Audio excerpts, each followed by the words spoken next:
This week on Christian World News, the tiny nation of Yemen is caught in the Middle East power struggle.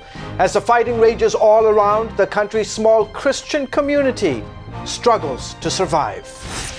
Plus, hope for Iraq. A missionary once held hostage by the Taliban is now sharing God's love with the people of northern Iraq. And Muslims having dreams and visions of Jesus Christ, and the churches who are helping them understand his message.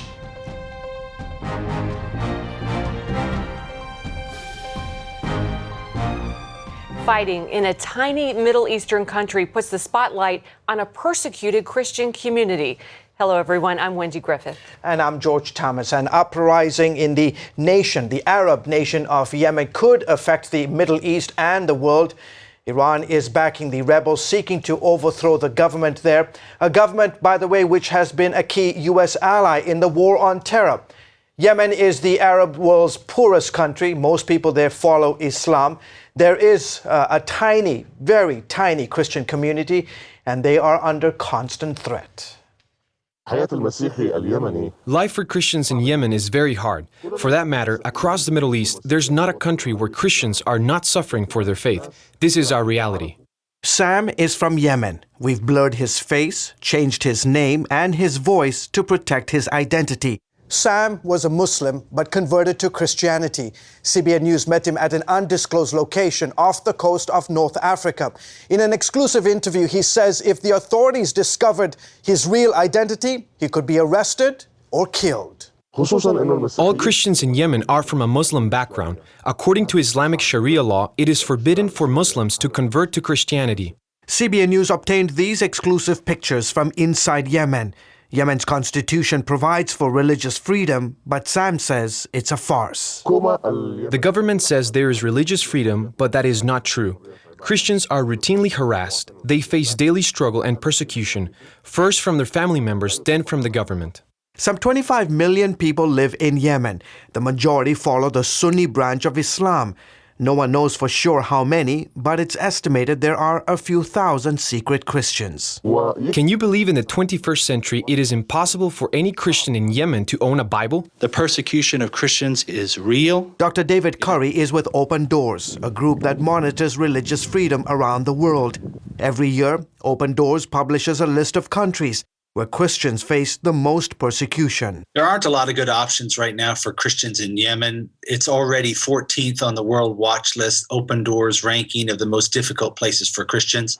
Curry says this latest crisis involving Saudi Arabia and Iran will only make it worse for Christians there. They are caught between the ideologies of Iran and Saudi Arabia, neither of which allow the free expression of Christian faith. The Saudis, with support from these 10 countries, have started bombing Iranian-backed rebels in Yemen.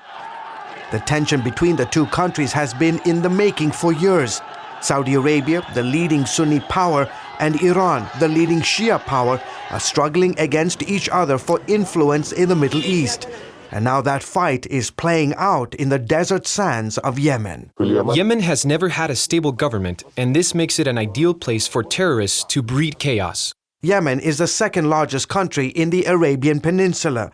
Bordered by Saudi Arabia to the north and the Red Sea to the west, Yemen has become a breeding ground for radical Islam.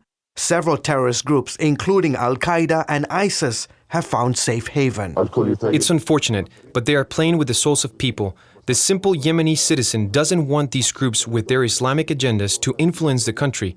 What ends up being destroyed is people's lives and businesses. Sam asked the world to pray for his country, especially for the secret believers who are standing in the gap in prayer for their nation. The message of Christ is touching hearts through television, the internet and radio, and people are coming to Christ. This is our hope. And by the way, I spoke to a secret believer inside Yemen just this week, and he told us, please pray for us. While thousands of expatriates are leaving the country, they have chosen to stay and to minister the gospel. So please continue to pray for them. Wendy? All right. Well, Pope Francis is calling on the world to help persecuted Christians. On Easter Sunday, he delivered a somber message and sent his prayers to the families of the victims of that horrible massacre in Kenya by Islamic radicals. In Kenya, Christians prayed and sang at this church in Garissa. And in war-torn Iraq, Christian refugees celebrated Christ's resurrection, one man adding, "We have to be patient and follow Jesus' path." Pope Francis said the world should not look the other way while extremists kill Christians. The Islamic State says it wants $30 million in exchange for hundreds of Christian hostages. Fox News reports ISIS militants are demanding $100,000 for each hostage. The jihadi army captured 300 civilians in attacks on Syrian Christian villages back in February. So far, it has released 23 of them. The Islamic State has targeted Christian areas of Syria, forcing them to convert to Islam and threatening to destroy their churches. Well, Heather Mercer, you might remember her. She was one of several Christian aid workers held hostage by the Taliban back in 2001. She and the others were rescued by American Special Forces during the U.S. invasion of Afghanistan later that year. Today, Mercer is back in the Middle East, serving among the Kurdish people in northern Iraq. This time, it's not the Taliban, but ISIS that is threatening to destroy their way of life. But Mercer is finding a way to help with a new campaign called Hope for Iraq. Heather Mercer is used to serving on the front lines of war. Here she is just 200 feet away from ISIS fighters. You can see their black flag flying over this water hut. She and her staff from Global Hope were there to offer aid, encouragement, and prayers to the Kurdish soldiers fighting ISIS. Sadly, just 3 weeks after this photo was taken, this soldier and 60 others were killed in one of the deadliest battles with ISIS so far, in the exact spot where Mercer had visited. Are you feeling the effects and seeing the effects of ISIS in where you are?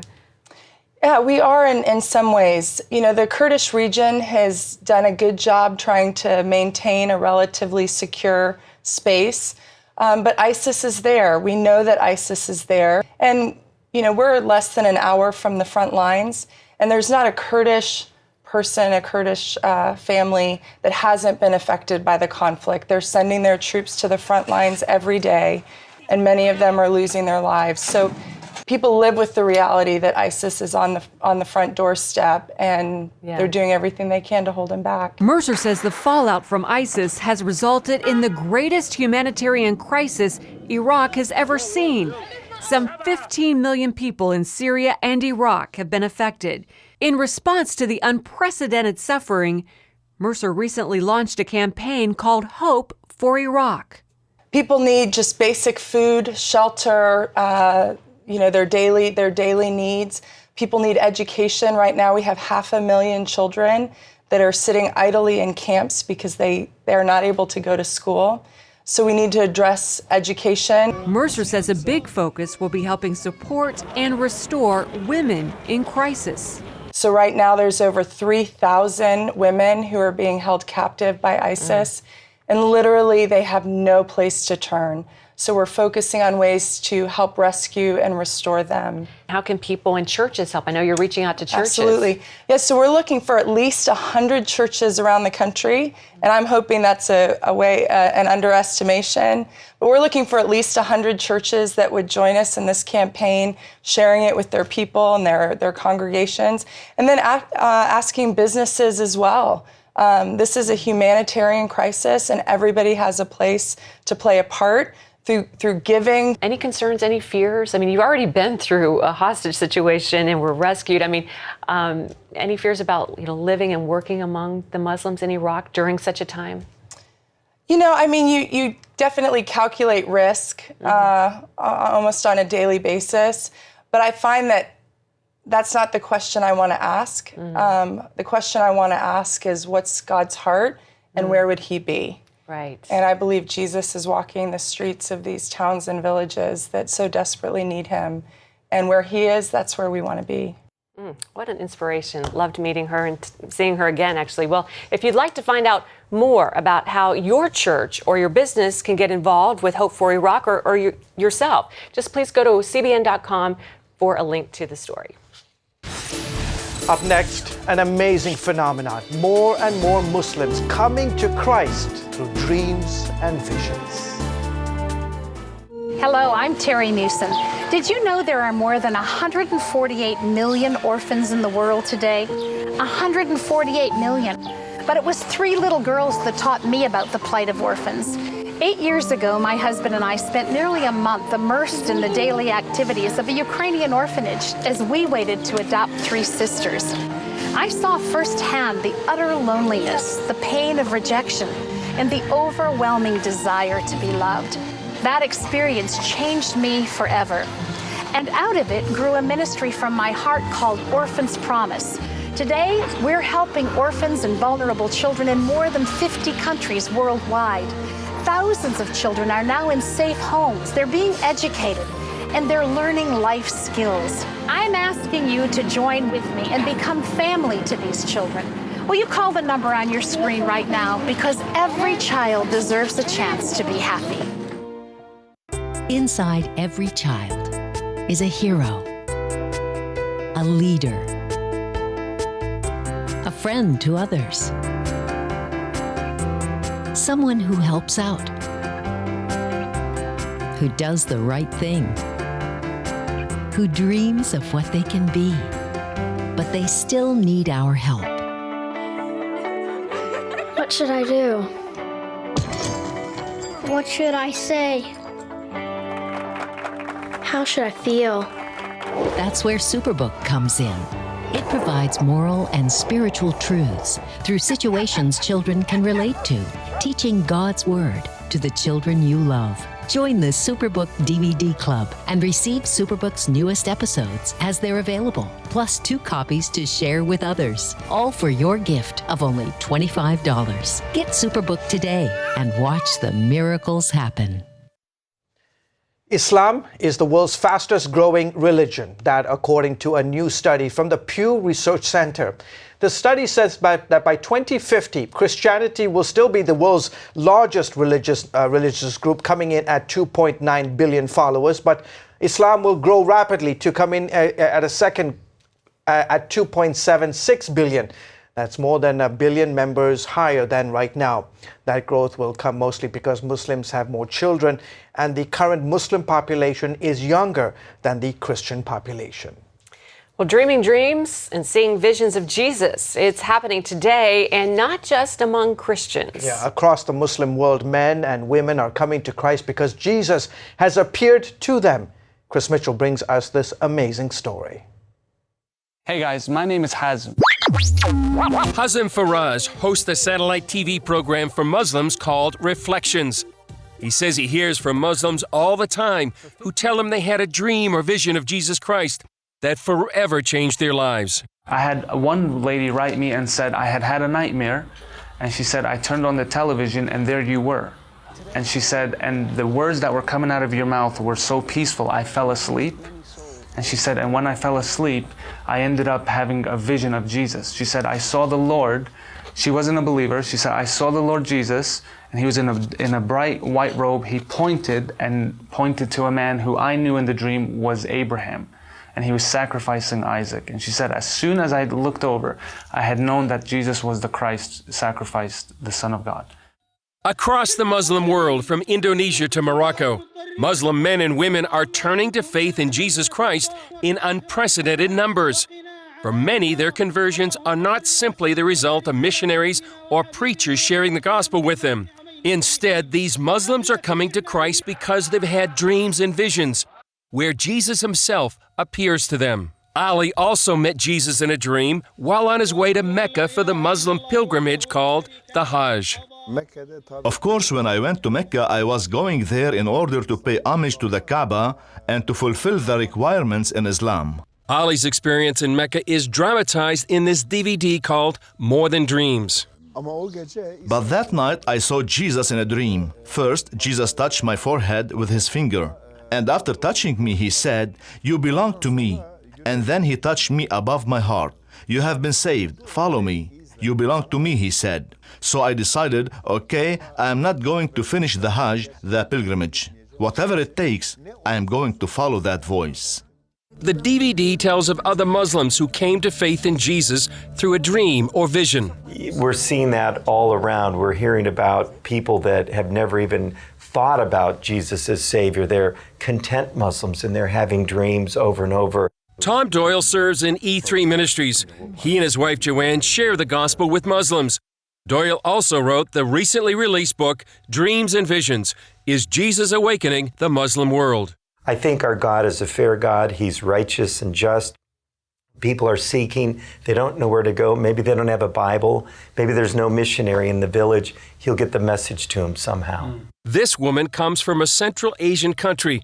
Her identity is hidden for security reasons. In the church, if you ask how people came to Christ, 80% will say they saw him in a dream. A Christian friend challenged this woman to ask God to speak to her personally. So I decided to ask him. And so I did. And then the next day, I guess, I saw a dream, and in my dream, I saw Jesus was a bridge. I decided to come to him. Doyle says the dream or vision is usually the start, not the end of a Muslim's conversion. You know, nobody goes to sleep, Chris, a Muslim and wakes up a Christian, but it knocks down the false barriers that are inherent in Islam. A couple of them are that we worship three gods, that the Bible's corrupted. The Doyles say compared to the political storm sweeping the Middle East, this could be seen as a spiritual earthquake. You know what? As things heat up politically and spiritually within Islam, man, the Holy Spirit's moving even more powerfully. This is the time when hearts are open, people are desperate, governments are changing, everybody's foundation has massive cracks in it, and Jesus is the answer that can come in and fill that need. Many veteran missionaries say these dreams and visions, combined with satellite television, are reaching Muslims in unprecedented numbers. They say more Muslims are coming to Jesus Christ than at any other time in the 1,400-year history of Islam. The Doyles say believers in the West can join the spiritual revolution. So yes, I think that, the harvest is plentiful, but the workers are few. And, we are committed, all of us as believers, we've got to reach those with the gospel of Christ. Not everybody's going to go to the Middle East, but they can pray. And no government, no leader can block intercession around the world. That's one thing that can get into any country. So we need to pray as believers that God would continue to just push the gospel out to the ends of the earth. Chris Mitchell, CBN News, Jerusalem.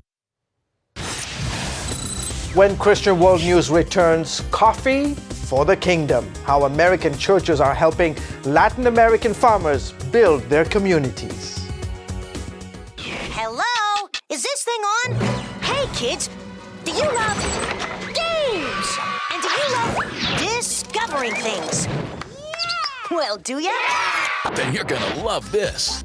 It's the new free Superbook Kids Bible app. You can play games, watch videos, find answers to your questions, and a whole lot more.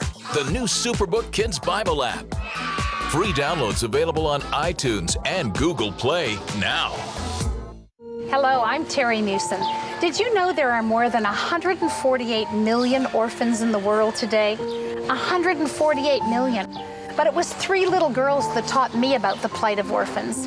8 years ago, my husband and I spent nearly a month immersed in the daily activities of a Ukrainian orphanage as we waited to adopt 3 sisters. I saw firsthand the utter loneliness, the pain of rejection, and the overwhelming desire to be loved. That experience changed me forever.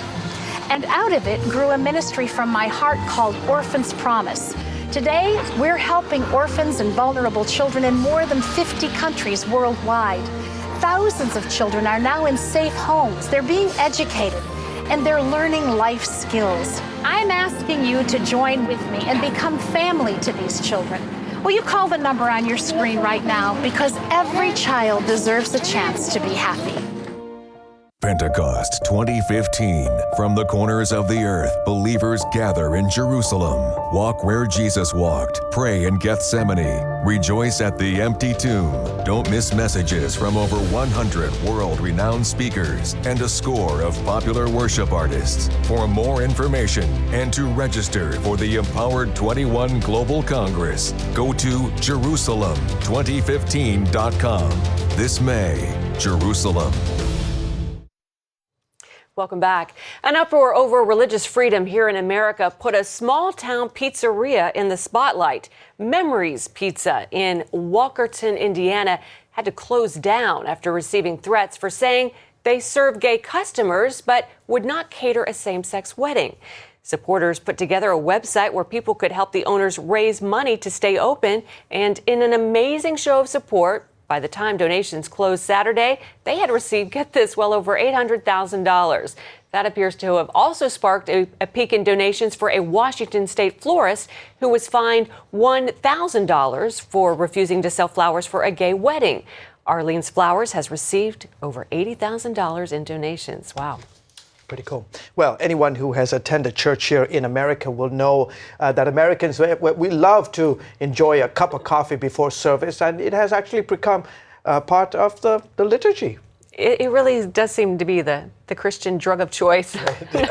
Well, I shouldn't say the drug of choice. But anyway, now 2 churches here in the U.S. are partnering with farmers in Latin America to market their coffee and help build their communities. David Mims explains. When the devastating earthquake hit Haiti in January 2010, many groups sent relief teams to the area.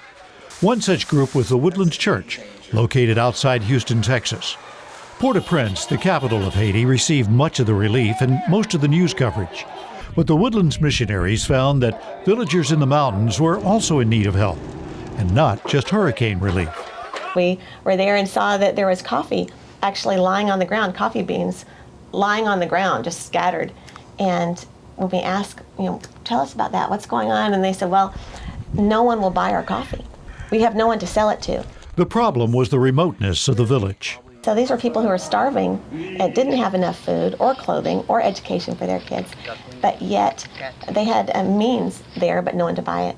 And so we said, well, it turns out, well, you're good at growing coffee, we're good at drinking coffee. Green coffee beans are shipped to Miami, then trucked to Houston. And then volunteers here will roast and package the coffee, and then our congregation buys it up like crazy and drinks it. With an 18,000-plus church attendance each week, their coffee, formerly called Summit but now branded as WC Trading Company coffee, has a built-in market.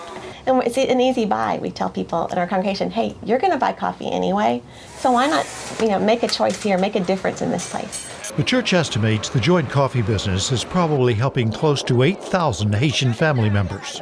We basically give them a fair trade price. It's 3 times more than any other coffee dealers would give them.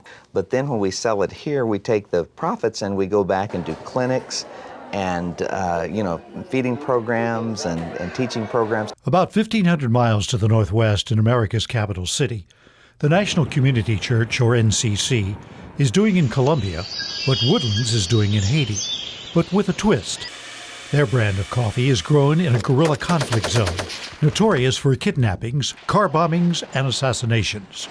Church members Santiago Muncaida and Steve Thaler were on a mission trip working with local children. The pastor that we invited to come share at the event later told us the testimony of these farmers that live in a mountain region that's controlled by the guerrilla rebels. And he explained how after they came to faith, they eradicated their cocaine fields and planted coffee in its place. When Muncaida and Thaler arrived on the scene, the coffee was ready to harvest. They suggested a partnership. Originally, we started with just a little bit of coffee, bringing it in and sharing it with the congregation, but that quickly expanded into thousands of pounds of coffee that we now import. Redeeming Grounds coffee is not only sold in D.C., but also on the web at redeeminggroundscoffee.com. The response in the U.S. for this coffee has been great. So things are growing, and with just a few farmers we started with, we've already eradicated over 55 acres of cocaine fields. That translates to about 1,700 kilos worth of cocaine off of the street. That's a street value of over $88 million. The Colombian farmers decide how the profits are spent. This year they want to buy presents for the guerrilla rebels during Christmas and encourage them to go home and be with their families, hug their children. In the past, money has been used to build irrigation systems and fund education programs. Redeeming Grounds is sold at Ebenezer's, NCC's coffee shop on Capitol Hill, and other specialty shops around the country. Muncaida says new customers get introduced to the power of Christ's love. they are always curious to understand why it is that these farmers are planting coffee instead of cocaine, because of the reasonable assumption that cocaine farming is certainly much more lucrative, and that's when we get a chance to share the heart behind it.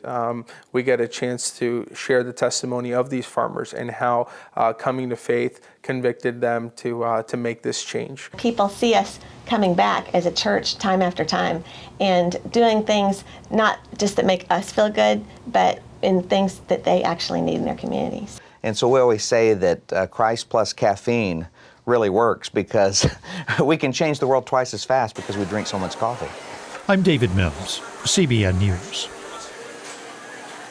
Give me that. Bye. Sure, life is busy, but I found a way to make a huge difference in people's lives. I guess you could say I'm changing the world right here from home. I bring medical supplies and doctors to people in need, and dig wells so that villagers can have clean and safe water to drink. I make it possible to preach the gospel in over 100 countries, including right here in America. And when disaster strikes, I'm there, providing food, thank you, and emergency supplies to give people hope again. Every day, CBN and I are making the world a better place. Here you go. My life is hectic, so I joined CBN through Pledge Express. My bank does all the work, and I know that my gift is being used where it's needed most. So become a CBN partner and join Pledge Express, because you can do a world of good right from where you are. Hi, good morning. Are you ready to get started? Pat Robertson recently recorded a very special program to answer the question, does God still heal today? What we're trying to do here, Scott, is to tell people how they can access the power of the living God through Jesus Christ. Discover the answers and let your faith be encouraged. And then Jesus spelled out of how we can have healing and how we can have miracles. In Pat Robertson's latest DVD, Be Healed, you'll learn the biblical basis for healing today, how to exchange anxiety and worry for faith and confidence, the way to pray for your healing and healing for those you love. Plus, meet real people who've experienced the miraculous healing power of God. The first thing I did was reached out for a lifesaver, and that was God. You know, you can put your trust in medicine, but the ultimate healing is going to have to be God. Find out the biblical principles that lead to healing in Pat Robertson's latest teaching, Be Healed. Available now. And finally this week, the Reverend Robert Schuller has died at the age of 88 after a battle with cancer. Schuller started preaching in 1955 at a rented drive-in theater, and in 1970 he began a TV ministry called The Hour of Power. In 1980, he built the Crystal Cathedral for his booming ministry, which was sold off after the church filed for bankruptcy in 2010 after Schuller's departure. Schuller's son says his father's ministry saved many lives and led many people to Jesus. Okay, folks, well, that is it for this week's edition of Christian World News. I hope you have been blessed by the program. I really like that coffee story. Yeah, terrific. Well, until next week, goodbye and God bless you.